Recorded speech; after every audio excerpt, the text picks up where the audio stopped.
All right, well, this is Dr. Chet Snow at Signs of Destiny 2003 in Tempe, Arizona.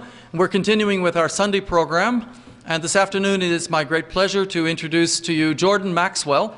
Jordan Maxwell is one of America's foremost researchers and writers and broadcasters in the whole field of religious esotericism, symbols, the stars, looking at our world from different points of view. He was the religion editor for The Truth Seeker out of San Diego for some time, The Truth Seeker being America's oldest metaphysical publication. Its founding was all the way back in 1879, so still going on today. Jordan at the moment has a radio show, talk radio out of Los Angeles, which is his home, and he is broadcasting and primarily working with television shows and radio at this time. But as I mentioned to you, he is the author of Matrix of Power, the interviews, including the ones with Zecharia Sitchin that are on video, and he wrote the preface for this extraordinary book that has given us the title of his talk today, Symbols, Sex, and the Stars. And by that I do think he means the ones in the sky and not in Hollywood. Thank you, Jordan Maxwell.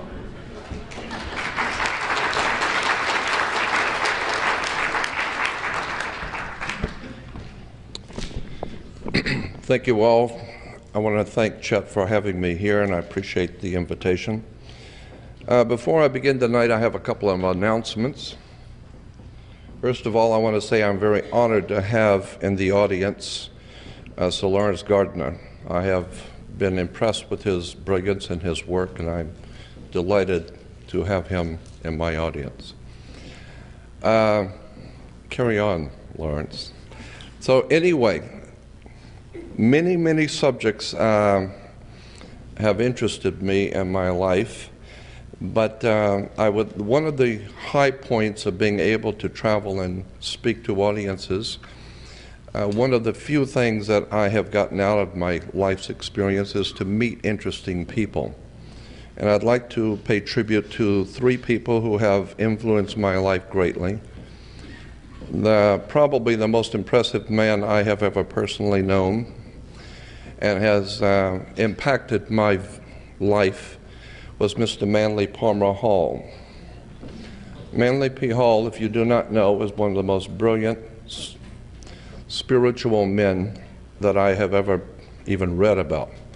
And so I want to pay tribute to Mr. Hall, who is no longer with us. A very wonderful man. Two other people who have influenced me are here with us at this conference, and they have in fact impressed me a great deal with their work, and that is Dr. Louis Turey and William Henry. I believe William Henry's work is extraordinary, and there's a lot more to Dr. Louis Turey than meets the eye. He's a brilliant man.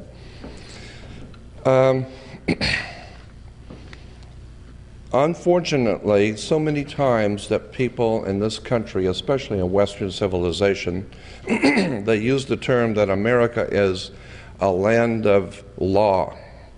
This is a country that's based on law. In point of fact, there's nothing could be further from the truth. The entire world is not based on law. The entire world is based on power, period. Money, political power, and political power is corrupted, and when you concentrate political power, it becomes very corrupt. What we have today in this country is something called consensus reality. Consensus reality is a word you need to think about. We don't have laws in America, we have consensus reality, meaning that the reality that we live by each day we believe to be the law. In point of fact, it is not the law. Too many people have accepted things that they've been told. They haven't done their homework. They don't read. Americans are one of the most illiterate people in the world. They don't read. The problem with America is that 99% of everything that we know isn't true. And there's a whole world of occult or hidden knowledge that has been hidden from the eyes of the people of the world and has become the property of a handful of people who feel that this kind of legitimate occult knowledge is on a need-to-know basis, and they don't figure you need to know. So consequently, and I understand that thinking, but I would suggest that you think about the principle that if you, say, have a two-story building and you're going to put a lot of weight on the second floor, you're going to bring in big computers or printing presses or whatever, the smart thing to do, if you're wise, before you bring in any heavy weight, you might want to go downstairs, get a tall ladder, and hire someone who knows what they're doing, and go up through the ceiling tiles and look at the foundation of the floor you're going to put this weight on to see if it's going to carry it. So what you have done, because of your intelligence, you're standing under the foundation you're going to build on. This is the concept of standing under to get understanding. If you don't understand the basis of the things you believe, you're going to be taught all kinds of things. You need to do your homework. You need to go back to the beginning of all things, and do not take anything for granted. Mr. Manly Hall once quipped that always trust a person looking for the truth. Don't ever trust the one who's found it. Because the universe is not only stranger than you imagine, it's stranger than you can imagine. And one lecturer one time made a statement that stuck with me. He says, if you can discuss with a large audience something about God so that everyone can understand what you're saying, then that would prove conclusively that you don't know anything. Because any God that your pea-brained, ignorant, ill-informed, unread intellect can understand cannot be that great power that has divinely ordained the universe. What you need to understand is we have no comprehension at all of the divine. The world is far, far bigger and deeper than you suspect. Our lineage as humans go back hundreds of thousands, and if Michael Kramer is right, perhaps even millions of years. We're discovering now civilizations that have existed for probably hundreds of thousands of years that we just were not privy to know about. I believe that these are the days in which the Bible calls the days of the meting out of justice. What goes around comes around. And it's a time in which the powers of the universe are going to enlighten mankind whether they're ready or not. And unfortunately, I don't think there are too many people in the world who are ready for the very near future that's coming. Again, I have always been interested in words, terms, symbols, emblems, because I think that's the way the Spirit communicates with us, is with symbols. The Romans, the ancient Romans had a saying in their law that said, quote, "Let them who wish to be deceived, be deceived." Quite simply, the Roman law was, if you're so stupid to want to be deceived, go ahead. If you had any brains at all, you do your homework and take many, many days and hours, the kind of thing that Sir Lawrence Gardner does. Spend a lot of time researching, studying, and then you're going to find out, yes, what we're faced with in this world is consensus reality. It has very little to do with the real truth. The real truth, you better wake up and find out, has been around you all of your life. You just didn't see it. A classic example, a humorous one to start with, a more serious later. I don't know if any of you have ever heard of this. It's been around for a while. Abraham Lincoln was elected to Congress in 1846. John Kennedy was elected to Congress in 1946. Abe Lincoln was elected president in 1860. John Kennedy was elected president in 1960. The names Lincoln and Kennedy both contain 7 letters. Both presidents were particularly concerned with civil rights. Both of the presidents' wives lost children while living in the White House. Both presidents were shot on a Friday in the head. President Lincoln's secretary was named Miss Kennedy. Kennedy's secretary was named Miss Lincoln.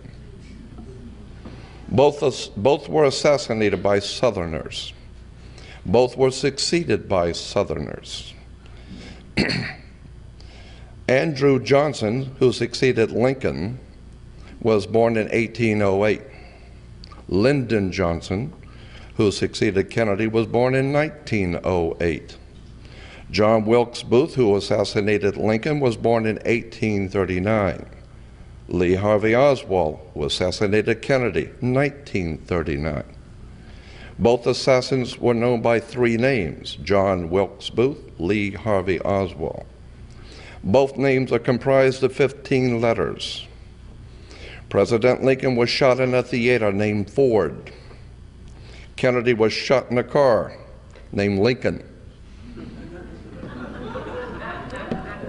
made by Ford. John Wilkes Booth ran to a theater and was caught in a warehouse. Oswald ran from a warehouse and was caught in a theater. Booth and Oswald were both assassinated before they could go to trial. And a week before Lincoln was shot, he was in Monroe, Maryland. A week before Kennedy was shot, he was with Marilyn Monroe.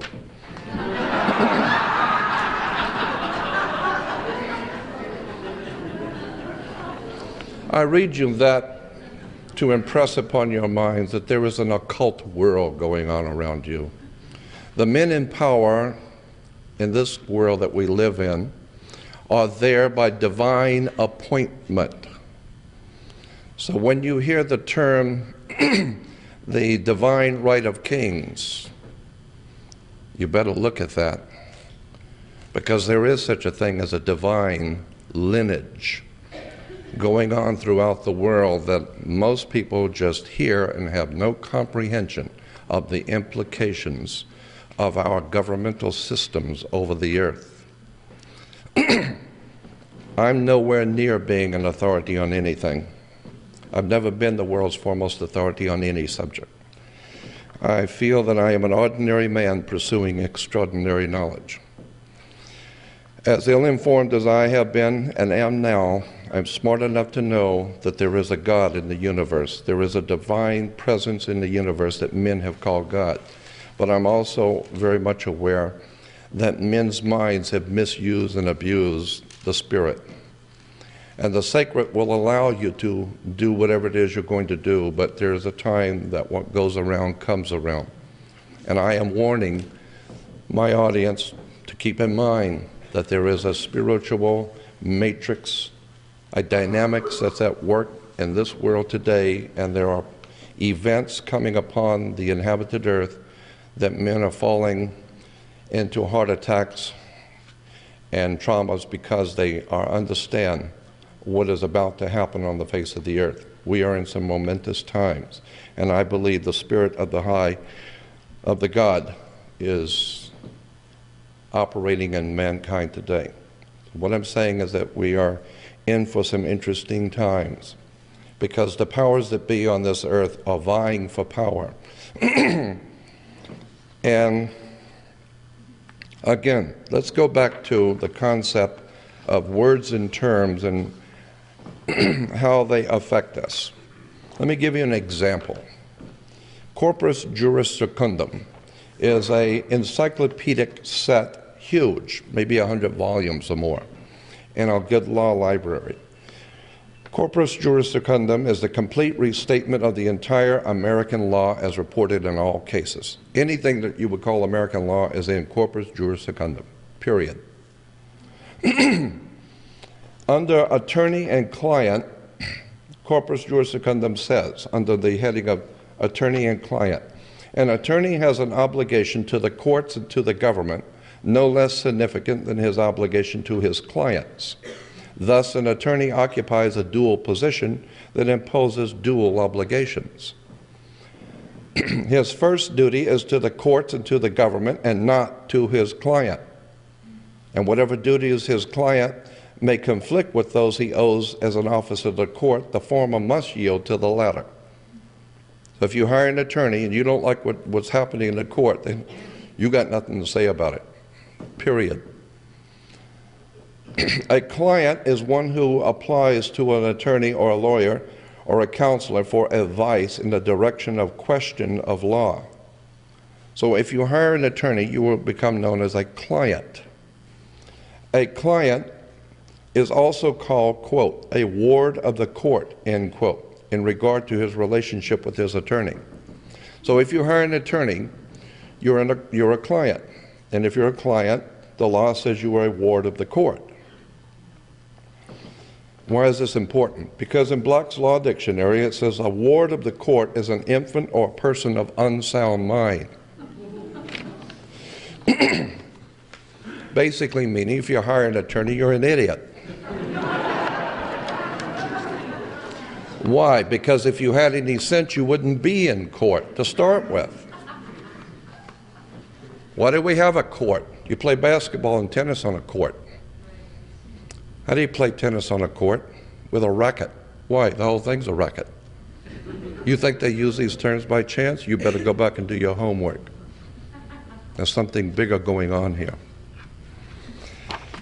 I'll talk about courts in a minute. One of my favorite subjects is law. I know nothing about it, but I'm fascinated with it. In a law dictionary, you talk about being human. You know, well, I have human rights, the Human Rights Commission. You know what the word human means in a law dictionary? Hue is a word for color. So you're a colored person. Hue, man. You look up the word human in a law dictionary, and it says, sea monster. Law dictionary, not Jordan Maxwell. Sea monster. Okay, you look up the word monster. A monster is a human being by birth, but in some parts resembling a lower animal. A monster, having no inheritable blood and cannot be an heir to any land. So much for being a human being. And of course, that is the way the superior authorities on the earth view the human family. And I have for many years made myself known around the world as being a revolutionary, radical thinker. I have a lot of problems with government and tyranny, totalitarian fascism. Like Indiana Jones said in one of his movies, I don't like Nazism. I don't like Nazis. I don't like tyranny. I don't believe the God that created us divinely ordained us to be in chains. I think that the human spirit has always and will always rise above petty politics. But I also understand, I may not agree with necessarily, but I do understand the thinking of powerful men who look upon the masses as nothing but a bunch of sheep. Because in point of fact, too many of us act like that. In the book 1984, George Orwell, that was published in 1948, let's see, who was it that did the forewords? There was a quote. There was a quote in the 1984 original edition that said this, quote, as political and economic freedom diminishes, I'm sorry, it was Aldous Huxley, Julian Huxley. Julian Huxley said this in 1984 book. As political and economic freedom diminishes, sexual freedom tends compensatingly to increase. And the dictator, unless he needs cannon fodder or families with which to colonize the empty and conquered territories, will do well to encourage that freedom. in conjunction with the freedom to daydream, under the influence of narcotics, the movies, the radio, and it will now help to reconcile his subjects to the servitude which is now their fate. So the people who run this world know that most people couldn't care less about truth. America's not the land of the free and the home of the brave. We're not free or brave. Need to wake up and find out we're just here. The people who founded this country were men that we can't even converse with. They used a whole different terms and different logic. They were men of renown, brilliant, intelligent men who were students of history. And of course they made enemies in England, but they had the respect of the British kings and the respect of the British royalty. They may not have loved them, but they respected them because they were brilliant, intelligent men. Unfortunately, our country today has very few, if any, on those qualities left. Let me give you an example of how people play with your minds. In television, you have something called the Emmys. The Emmys they come out of Washington, D.C., and unfortunately, I forgot to put down what this name is, but the acronym is NATAS, National Academy of Television Arts and Sciences. Yes, NATAS, National Academy of Television Arts and Sciences, puts out the Emmys each year. NATAS. Go backwards. SATAN, okay? I don't believe in Satan as a devil. It's not an article of my faith, but I do believe that there is a profound presence of dark power on the earth. The word devil is simply the word evil with a D in front of it. And the word God comes from a German word Goth, which the root gives us the root word for good. You take an O out of good and it becomes God.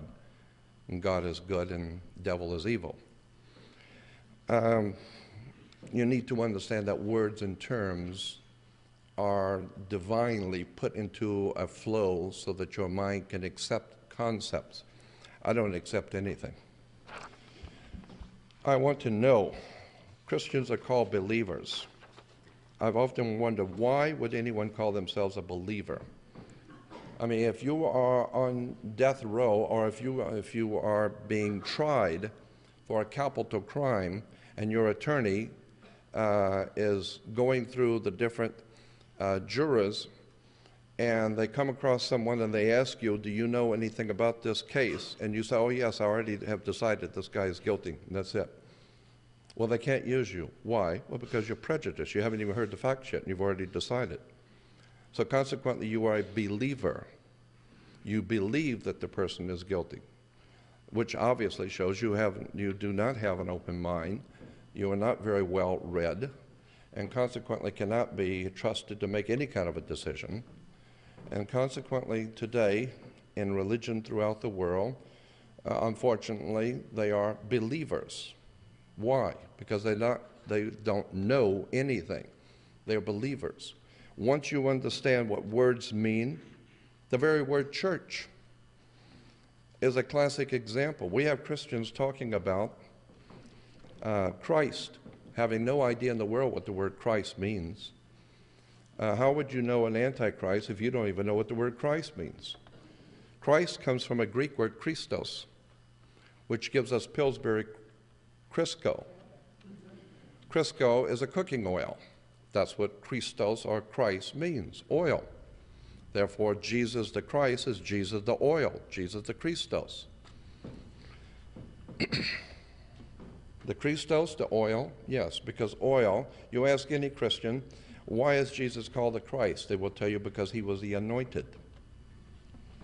Why? Because even in the British tradition today, the king and queen is anointed in the head with holy oil.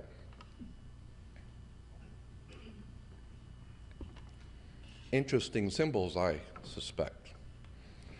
Why were the ancient kings, not only in Israel, but throughout the ancient world, always anointed in the head with holy oil? Well, it has to do with Yahweh, Jehovah, Yahweh, the God of the Hebrews. Yahweh is not the name, it's not a proper name. Yahweh is a descriptive term that's describing something. The best way to illustrate what Yahweh is describing is to take a garden hose and bend the hose at the nozzle, turn on the water and feel the pressure building up in the hose. When you release the hose, the water does not pour out, it blows out. And it's an extraordinary release of energy. And that extraordinary release of dynamic energy, it was pinned up, that is released, is referred to in the ancient Phoenician world as Yahweh. The dynamic release of energy, Yahweh. That word was used in relation to sex, period. The release of dynamic energy from the male into the female, because only God can create life. That's right, that's what the woman does. And consequently, Yahweh is connected directly to the sex act. This is why Jewish physicists tell us the whole universe came into existence with a big bang.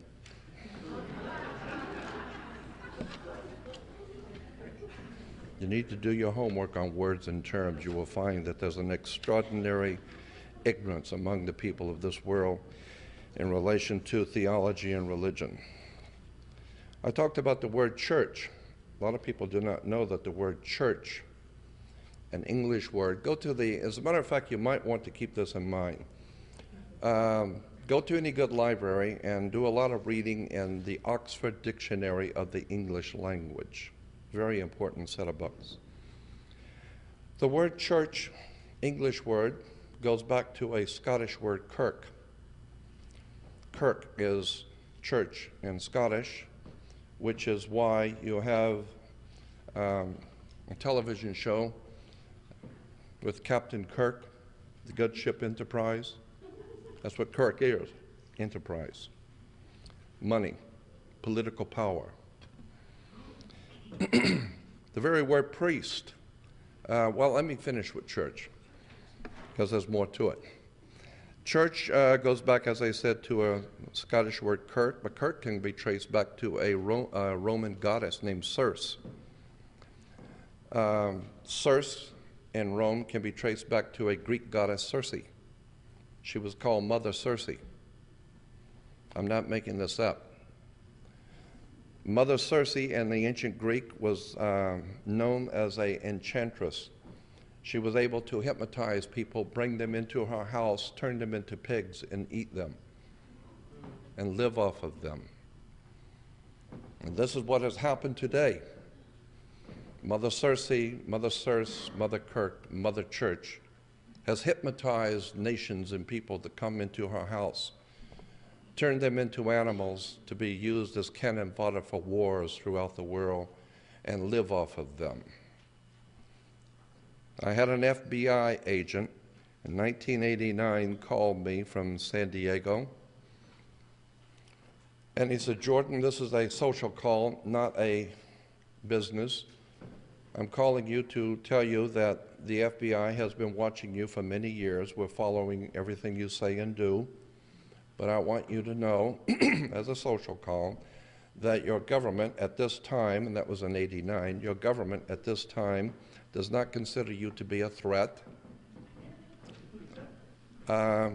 However, if people begin to, because they're hearing you, but if people begin to listen to you, and you begin to grow in popularity, the established order is going to have to take another look at you. And your government is not concerned too much about what you do, because you do not advocate ever taking up arms or in any way overthrowing government. And so we, even at the FBI, are interested in how you do and what you do.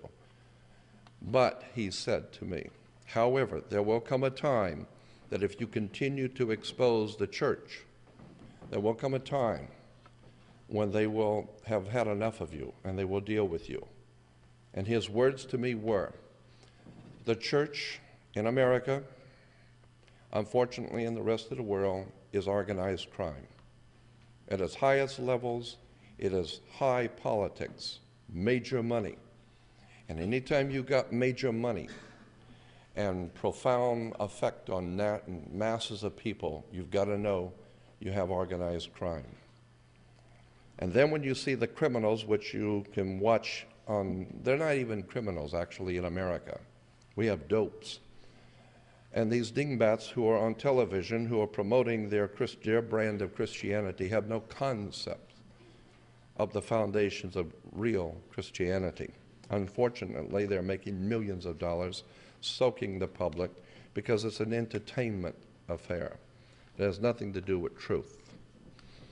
As a matter of fact, if you go to the dictionary, an ordinary dictionary, look up the word priest. It comes from a Greek word meaning a head or the head of cattle, basic meaning the leader of the herd of cows. This is in a dictionary. So if you're a priest, you're leading cows, you're leading the herd. Again, I just believe that looking at words and terms and symbols is extraordinarily important, because for the first time you will discover how much you didn't know. And I'm sure that probably many of you have heard of the Celtic Druids. The Druid system in Europe has dominated most all of Europe. It even influenced the thinking in Eastern Europe, but it dominated Western Europe, and it dominates America. And one of the most important symbols in the Druid religion, and it wasn't just a religion, it was a governmental, theological, governmental system at work in Europe. And one of the most important symbols in Druidism was a magic wand, like Merlin the magician with his magic wand. Well, magic wands were always made out of the wood of a holly tree. It was always made out of hollywood. And today, there's a lot of magic going on in Hollywood. The people who run Hollywood are many things. I know, I've lived there for some 40 years. I have been friends with many of the people in Hollywood. And I have noticed that they are many things, but stupid is not one of them. They're brilliant people who are on the cutting edge of intellectual acumen. And they're telling you a lot of things in movies. We watch things like Indiana Jones and Raiders of the Lost Ark. Profound stuff, I suggest, because Steven Spielberg is many things, but stupid isn't one of them. I know the lady from England who is in charge of his personal library at SKG. I've gone up to visit her. And from what I was able to see, Steven Spielberg has a personal library that would blow your mind. It's an incredible collection of brilliant reference works on the ancient world and religions, etc. But when you begin to look at the stories, look at this. America wants the lost ark, and they're sending the best man they've got, Indiana Jones. And why? It's because they know the Nazis are looking for the lost ark. And anything the Nazis are looking for, America wants first. Because the Nazis are not stupid either. And if the Nazis are looking for, and Hitler wants the lost ark, it must be important. And if it's that important, then America wants it instead of Nazis. So consequently, Indiana Jones is sent to find the lost ark. Where does he go first? Well, the same place the Nazis go first, obviously, to Tibet. Northern India, Tibet, remember? Why Tibet? And he finds the Nazis are already there. They're looking for the key to the lost ark also. Now in the movie, the metaphor and the symbol is, of course, this little crystal that's going to point to exactly where the ark is. But it's a metaphor. Tibet is important in the understanding of the lost ark. And then after they get the key, what's the next place that the Nazis and Indiana Jones go? They go to the Holy Land, to Israel. No. They went to Egypt. Why Egypt? There's a reason why England, France and Germany, and America, but mostly France, Germany, and England, have been busy spending huge sums of money over the past 150 years in excavations in Egypt. Why do you think Lord Carnarvon financed the expeditions into Egypt and looking for lost tombs, etc.? All of this has a mystique of Indiana Jones, but in point of fact, there's something very serious going on here, because these people in England, France, and Germany that finance these expeditions are looking for something. And it's not the pretty artifacts to show the children in a museum. The men who run this world know that there's something very serious going on the planet. Tibet plays a very important part, and Egypt plays a very important part. You better go back and look at the megalithic architecture around the world, from the pyramids to Stonehenge. And Stonehenge itself used the same measurements that was used on the pyramid, the Great Pyramid of Giza. If you've never been in the Great Pyramid of Giza, I will tell you it's an extraordinary experience. I laid in the king's sarcophagus and was blessed in a ritual by a Kemite priest. It's an extraordinary experience seeing that much of massive building, and only until one has been to Egypt and been privy to see the temples do you begin to understand how much America has not been told. There are extraordinary things in Egypt, and it has nothing to do with the people who live there today.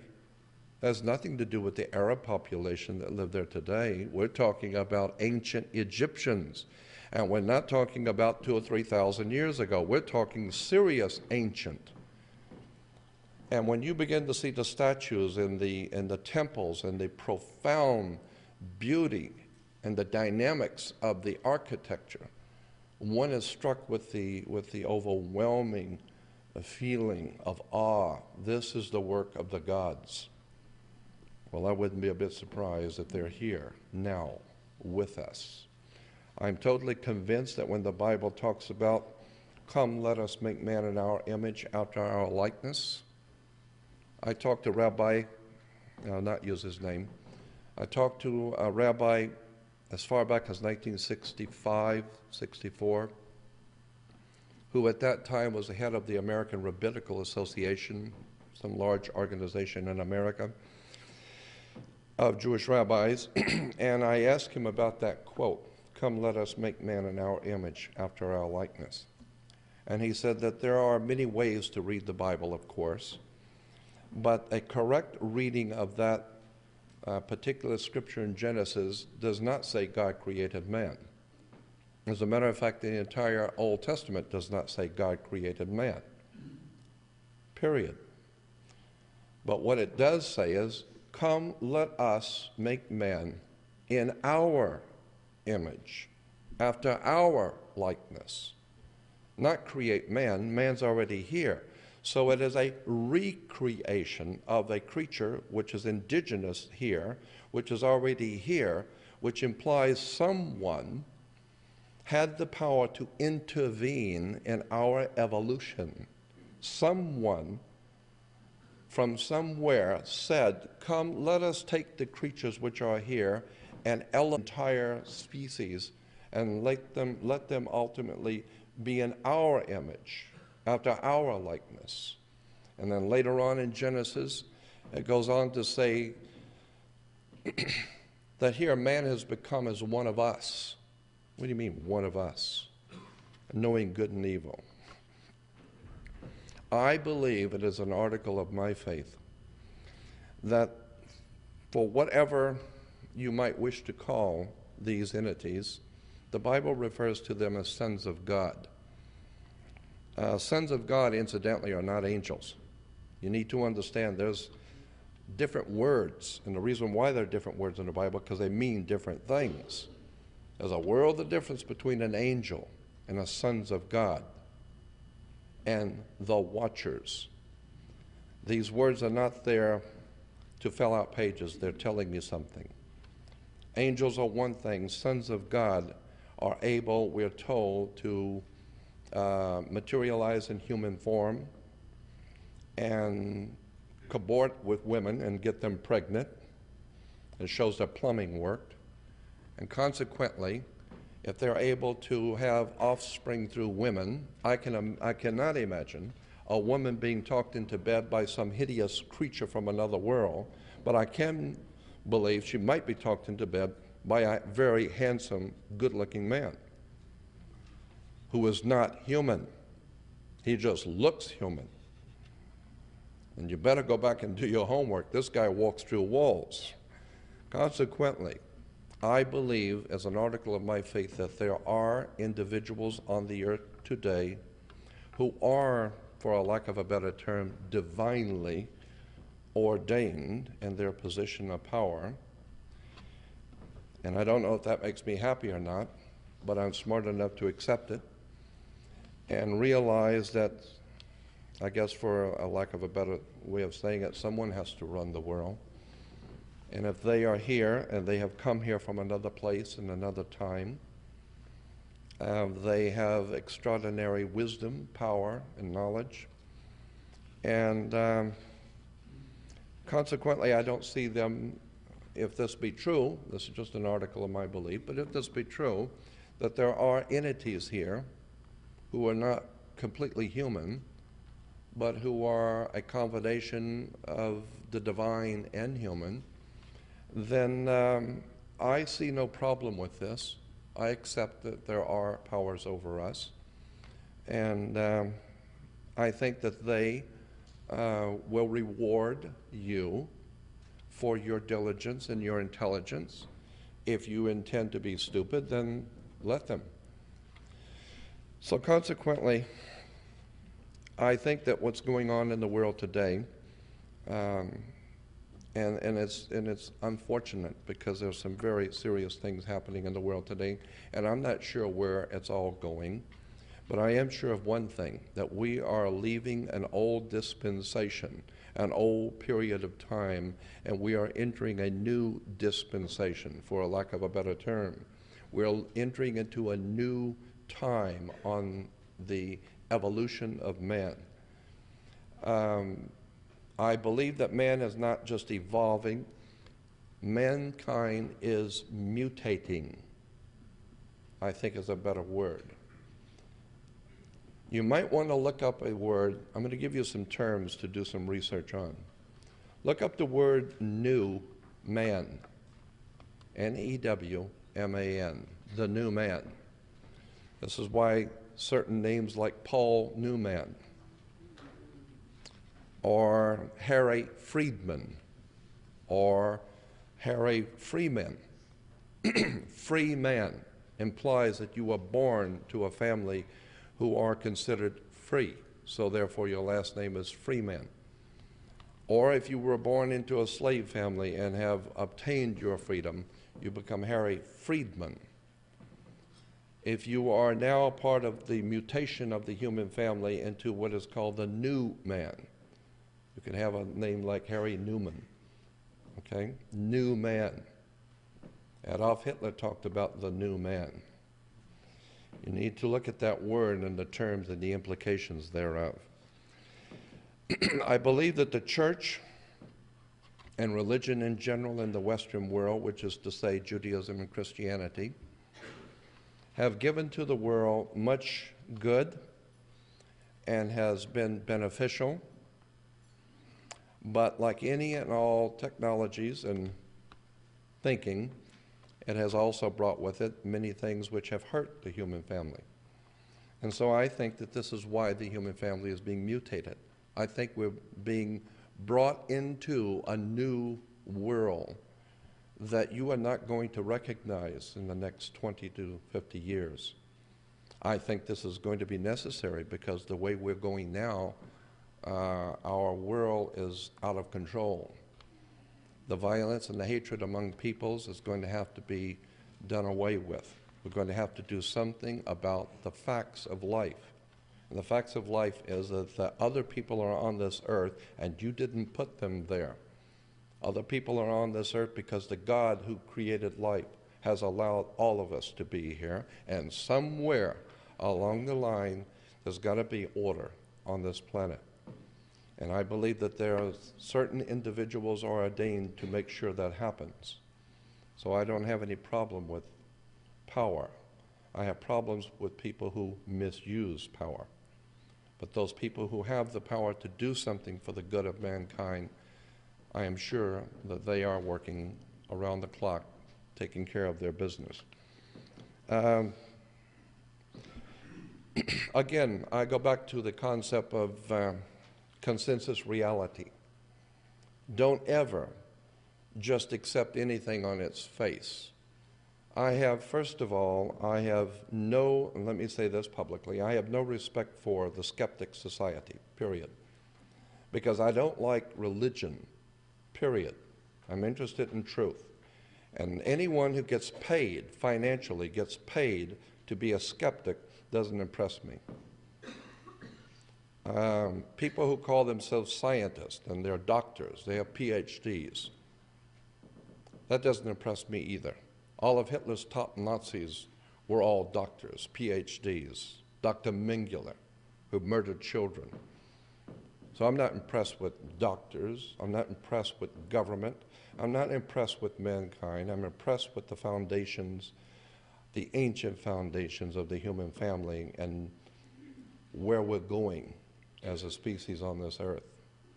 And I realize that there's some serious things going on in this world that we need to look at. Where is the United States? You ask any American today, where's the United States located? Well, that's silly. Oh, is this silly? You think so? Do you know where the United States is located? Because you need to understand there's a world of difference between United States and America as a country. In 1870s, 1878 to be exact, there was a privately owned corporation incorporated called United States Corporation. And it was stipulated in the corporation papers that anyone who would work for that particular corporation would be called a citizen, not an employee. It's a privately owned corporation. It was referred to as United States. So today, if you're conducting business in this country and someone asks you if you're a citizen of the United States, and you say yes, because you perceive the question is, are you lawfully in this country to do business? And you say yes. They didn't ask you if you were a citizen of America. They didn't ask you if you were lawfully in America. According to international maritime admiralty law, they ask you a question. Are you of your own volition, out of your own mouth, testifying that you are a citizen of the United States? The United States is a privately owned corporation. It's a privately owned company. And if you say, yes, I am a United States citizen, now that makes you an employee of a privately owned foreign corporation. The United States, the very word United States means, quote, the Philippines, American Samoa, Guam, Puerto Rico, Virgin Islands, and the Northern Mariana Islands, period. So when you use the word United States, that's what it means. The corporation headquarters is in Washington, D.C. You also need to understand that Maryland is Mary land, and that Virginia gives us our word virgin or vagina. Virginia, Virgin, Mary Land. The two together is a center of power, Virgin Mary, Virginia, Mary Land. What does this have to do with anything? Well, that's the center of power in America, under the Virgin Mary. You need to look at the Vatican. Once you begin to look at the Vatican, now it's going to get serious. Because you need to remember that the Pope has dominated Europe for some 1,600 years. And Europe has dominated the world for 1,600 years. And our American system is a Vatican system. We live under the Vatican in this country. The Vatican system, of course, is based on the ancient Roman system. And in Rome, the seat of power for Caesar was called Capitol Hill. And so every morning, Caesar would go up on the hill, Capitol Hill. Capital is a Latin word for money. You either have the capital or you don't. And consequently, in the Capitol Hill, Caesar would meet with the Senate. That's what we have, a Senate. The symbols of the ancient Roman Senate were two fasces crossed, the crossing of the fasces. That's the symbol of the United States Senate, crossing of the fasces. When you see the President of the United States standing and speaking to an audience in the room where the podium and then the Speaker of the House and the Vice President sit behind him, watch that on the news every night. Somebody's always making a speech in that room. When you see someone making a speech in that room, look on both sides of the podium. Don't look at the person talking. Look at the symbols.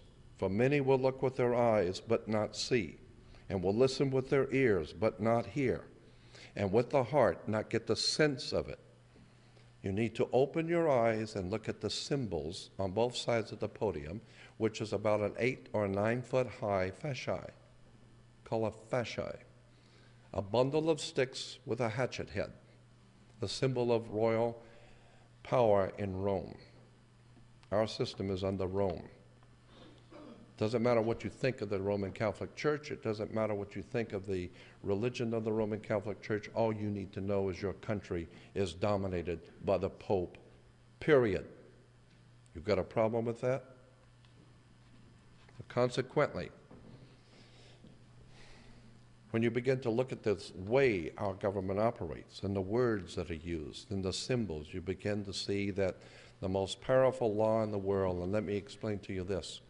There are two basic kinds of law on the earth. One is called civil law. It goes back to a Latin word civili. The Ilis were, in the ancient world, the gods. Civili means the people of God. So we have something called civil law. Civil law is a law of the land. But in every country, the land is different. So that you can do things in America you can't do in Russia. You can do things in China you can't do in Africa. Because the civil law is based on the culture of the people who live on the land. But there's a far, far more powerful law that the kings and the powerful men of this planet live by. And it has nothing to do with civil law. It's called the law of water. Because on the earth there's only two things, land and water. There's 3 times more water than there is earth. So the law of water is 3 times more powerful than the law of civil law. It's called the law of the high seas, the law of water. This is why the Vatican is called the Holy See. The sea is considered holy by the masters of this planet, the waters of the earth. And consequently, based on that idea that the law of the sea is the most powerful law on the earth, it's referred to as banking law. The law of money is the law of the sea, the cash flow. And once you understand that you can get a credit card in China and use it in Africa, you can get open up a bank account in New Zealand and use it in Alaska. Why? Because it's banking. And now you're talking money. And consequently, money is run around the world in one operation. Banking is one thing. Once you understand that the law of the land is the people's law of their culture, but the law of money is called the law of water. This is why, incidentally, the Statue of Liberty could not be put on American land. It was put in a harbor, because the Statue of Liberty is a maritime admiralty symbol. It's a symbol of, it's called the Statue of Liberty, not the Statue of Freedom. There's a world of difference between freedom and liberty. Liberty means you ask your father if you can use the car. If he says no, you don't use it. Liberty is what a sailor gets when he pulls into harbor. He asks the captain if he can leave. If the captain says yes, and he most likely is not going to, but if he says yes, that means you have the liberty. You pull liberty. You don't have freedom. America is not the land of the free and the home of the brave. We're not free or brave. We're ill-informed, entertained, and totally ignorant to the powers that be on this earth and how it works. But let me give you an example of how the law of water works. When you go into a court, why do you have to go to court? As I said, you play tennis and basketball on a court. The whole idea in a court is to put the ball back in the other guy's court. So consequently, this team stands up and throws the ball at that team, and that team stands up and throws the ball back over there, and the judge sits here, and that's what he is, a judge. He's the referee. He doesn't care who wins or loses. Somebody's going to pay. And he's going to get paid, so he doesn't care who wins or loses. He's only there to make sure that the game is played correctly. It's called commerce, because the whole world is commerce. Look up the word commerce in a law dictionary. It'll tell you it's sexual intercourse. Marriage is a partner. Partner is a term that's used in business. And consequently, if your business with your partner doesn't work out, you're not going to God, you're going to court. And bring your check and your house and all your property with you, because it's just business, nothing personal. Consequently, I'll give you an example of how this works. When a ship pulls into harbor, you need to understand the concept behind international banking. As a matter of fact, the judge rules from a bench in a courtroom. He rules from the bench. He sits up higher so he can look down on you, and you can look up to the law. And he sits on a bench. The word bench is simply a Latin word for a bank, so he rules for the bank. This is why he wears a black robe. Because the black robe in ceremonial black robes represent the planet Saturn. Saturn is the god of law, order, and banking. The inhibitor, the one who can put you in jail, can inhibit your business. Saturn. He's referred to as Lord of the Rings. Hollywood's still making movies about Lord of the Rings, and Americans just love it and have no idea in the world what they're looking at. They're telling you something, but you're not listening. So Saturn is the Lord of the black robe. Judges wear black robes. Catholic priests wear black robes. Rabbis wear black robes. Used to, kids graduating from high school and university wear black robe. Black robes are the robes of the planet Saturn. Saturn color was black. The god Saturn in the ancient Phoenician world was referred to as El, E-L. This is why if you're continuing today to worship the planet Saturn, you become known as an elder. How did you get to be an elder? You got elected with elections. Because you were elected, now you're one of the elites. You have become elevated. Consequently, words and terms are very, very interesting. Again, we go back to the court and back to maritime admiralty law, the law of banking. I want you to understand the concept behind banking. Banking is referred to, as I said, the law of water. An example is if a large ship from Japan pulls in and parks at the harbor. It's got $700 million worth of Toyotas or TVs on it. The ship was not here yesterday.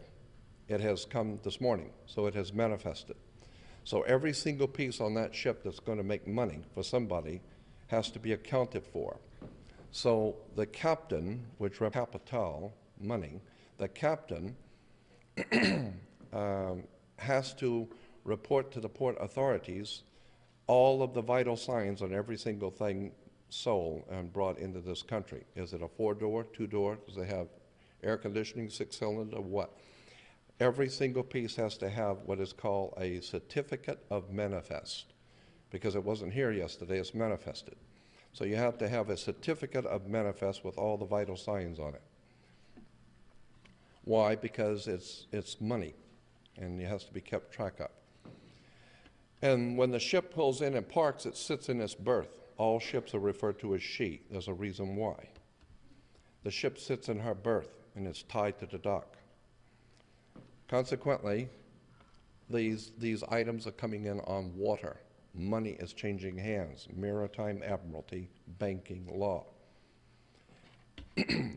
Now, it's a curious fact that, in point of fact, when you were born, you came out of your mother's water.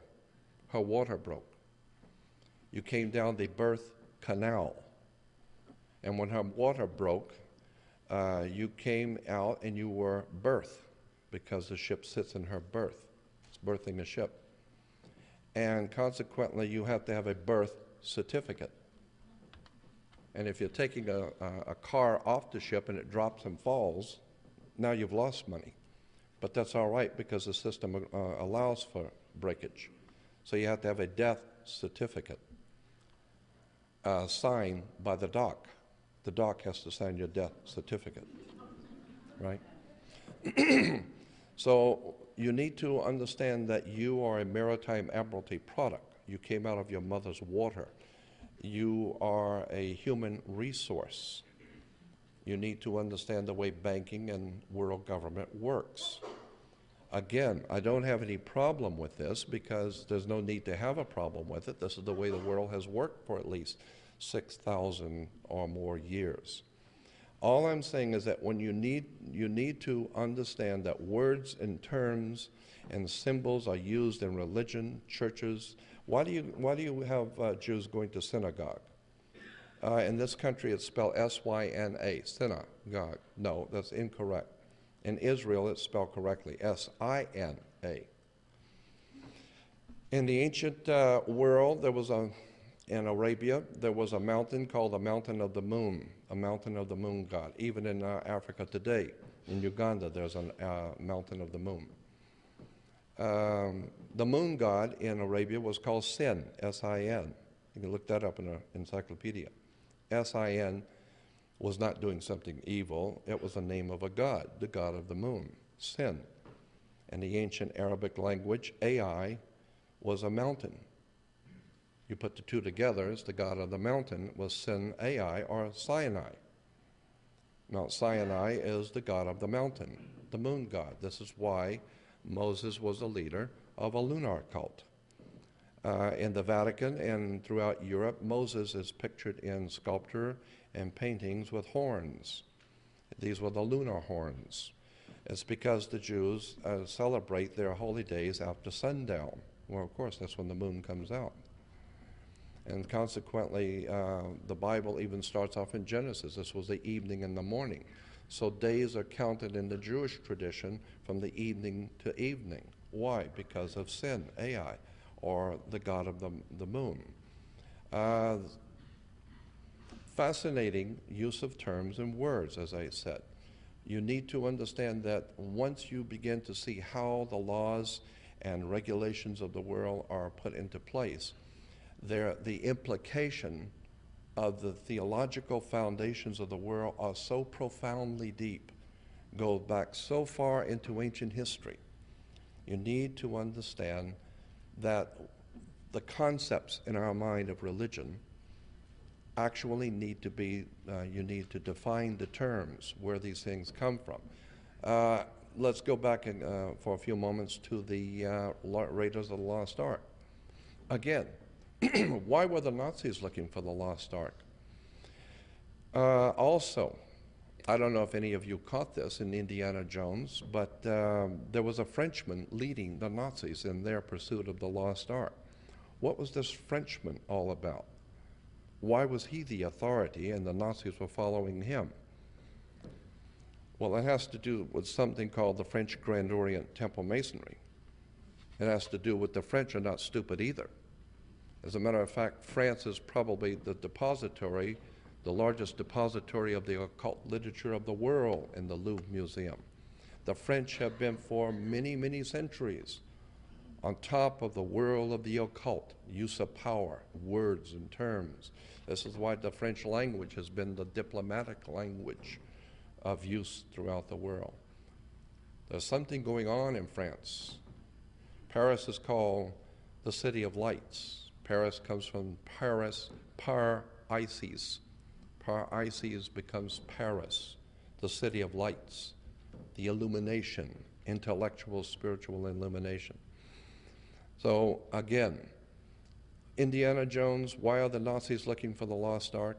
Why are both the Americans and the Germans and the French looking for the lost ark in Egypt? What's going on in Egypt? What's going on in Sinai? There is a huge story yet to come out, and I believe that eventually the entire superstructure of Western civilization is going to crumble. That's my personal opinion.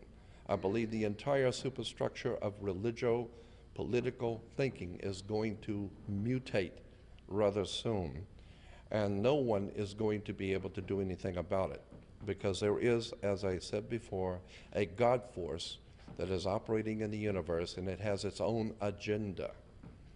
And consequently, I also believe, as an article of my faith, that there are very powerful men in this world, powerful people, who are on both sides of the spectrum, very powerful and very evil, and very powerful and very good. Because in all mankind is good and evil. And I believe that we are now seeing a struggle between the powers that have dominated this world for thousands of years.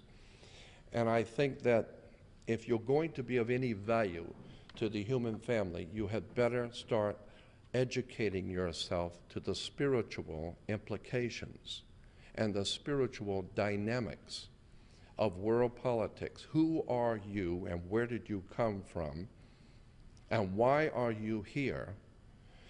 And begin to look at the simple things of life. How did you even get here? I mean, what is sex? What is the connection between water, electricity, and the human life? Where did we come from, and what is the ultimate goal of the creation of the human family? And consequently, you begin saying, my God, these are the same questions the great thinkers of the ages have been asking. Well, I think very soon the gods, the Elohim in the Hebrew, the gods, and again, that's as I could talk about this stuff all night. In Genesis 1:1, it says, in the beginning, God created the heavens and the earth. But that's not what it says in the original Hebrew. It doesn't say in the beginning, God created the heavens and the earth.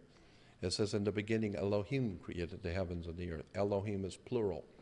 It's in the feminine and it's plural. It means more than one. And the second, Genesis 1:2, is even more important. It says, and the earth was without form and void. No, that's not what it says in Hebrew. It says the earth was without form and void. The correct translation was the earth became a waste and a desolation. And the words is tohu vohu in Hebrew. Tohu vohu is only used twice in the Bible in the Old Testament, only twice. Tohu vohu means became a waste and a desolation. In Genesis 1:2, it is used in Jeremiah, where the prophet Jeremiah says, I had a vision from God of the earth when it was a meeting place for the gods, and there was no man. And then tohu vohu, and then it became a waste and a desolation. You say, whoa, what are we talking about here? Jeremiah saw the earth when it was a meeting place for the gods, and then it became a waste and a desolation? The implications are horrendous. Because in Genesis 9:1, God says to Noah and his family after the flood, God says, go forth, multiply, and replenish the earth. And I've asked the rabbis and checked on it, and replenish the earth is correct. Re means do again. Why? Well, because everyone died in the flood, so you have to repopulate the earth.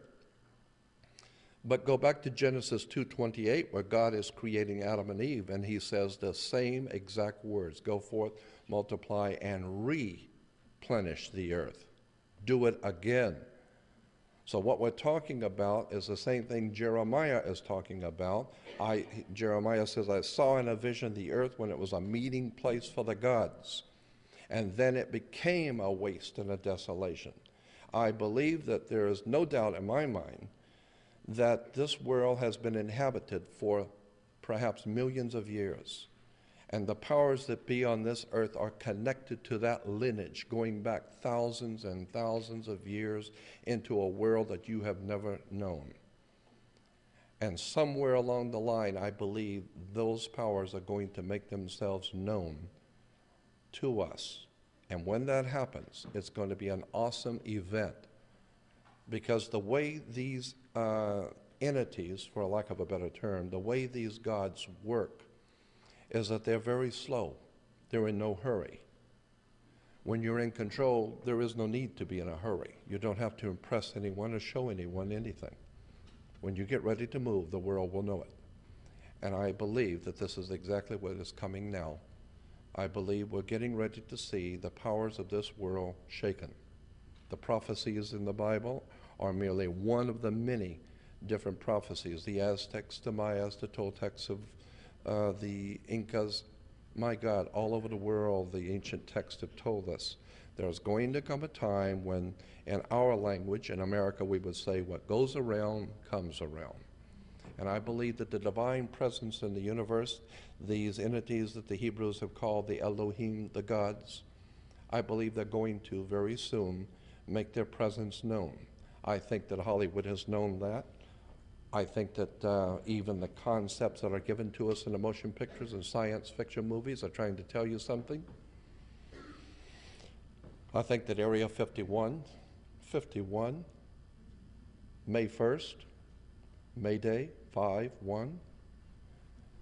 What is May Day? Why did the communists celebrate May Day? It's because even the American military, when you're in trouble, it was a May Day call. What are you talking about, May Day?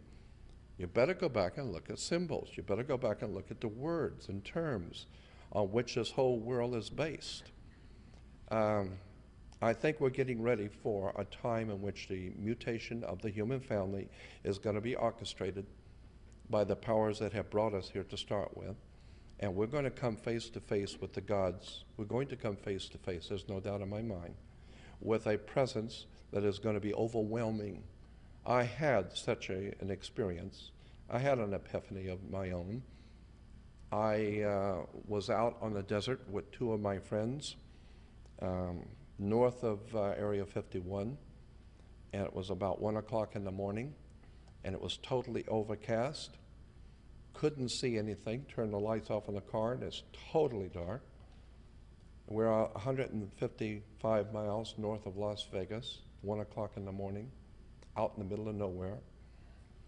We get out of the car, and all of a sudden, just north of us, the clouds begin to open up, and two bluish-white glowing discs, the size that the moon would appear in the sky, not a little light zipping across, the size that the moon appears. Two bluish-white discs came through the clouds, and as they came through the clouds, they illuminated the clouds above them. They were awesome, is the only word I can think of. Behind them, 5 more came in. 7 bluish-white glowing discs, the size that the moon appears, and I was frightened to death. The 2 people with me were acting like they saw Santa Claus for the first time. They jumped around and were delighted. They were happy, and I was frightened. because I realized the implication of what I was seeing. I was born and raised in Gulf Breeze, Florida. At 8 years old, I was having entities in my bedroom.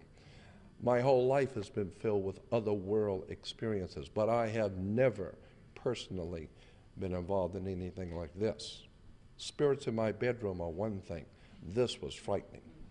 I don't know who these people are or what they represent or what they're going to do here, but I'm getting out of here. And consequently, it was a frightening experience.